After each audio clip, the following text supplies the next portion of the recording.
বর্ণিল মিরপুর, বর্ণিল বাংলাদেশ।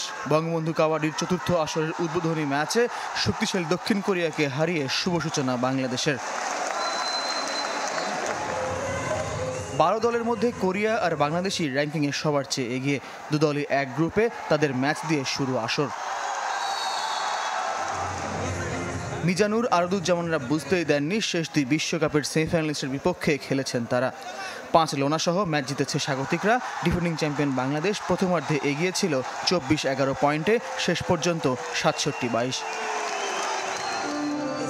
ম্যাচ সেরা মিজানুর রহমান একাই নিয়েছেন 21 পয়েন্ট, অধিনায়ক আরদুজ্জামান 10। প্রথমবার বঙ্গবন্ধু কাপে অংশ নিতে আসা কোরিয়ার শুরুটা হতাশার।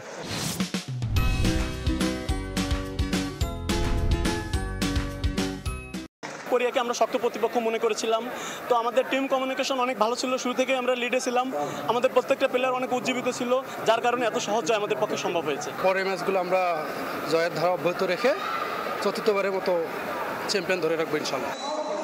বাংলাদেশের কাবাডিকে নিয়ে আশাবাদী ক্রীড়ামন্ত্রী।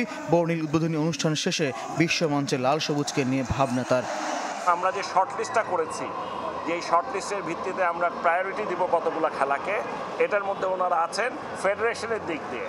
আরেকটা জিনিস মনে রাখতে হবে, খেলার দিক দিয়ে এটা হচ্ছে আমাদের জাতীয় খেলা, এটা তো অবশ্যই আমাদের খেলতে হবে এবং এটাতে আমাদের ভালো করা না করার কোনো কারণ নেই। সোমবার মিরপুর ইনডোরে মালয়েশিয়ার বিপক্ষে বাংলাদেশের দ্বিতীয় ম্যাচ। ফয়জুল ইসলাম, চ্যানেল 24, ঢাকা।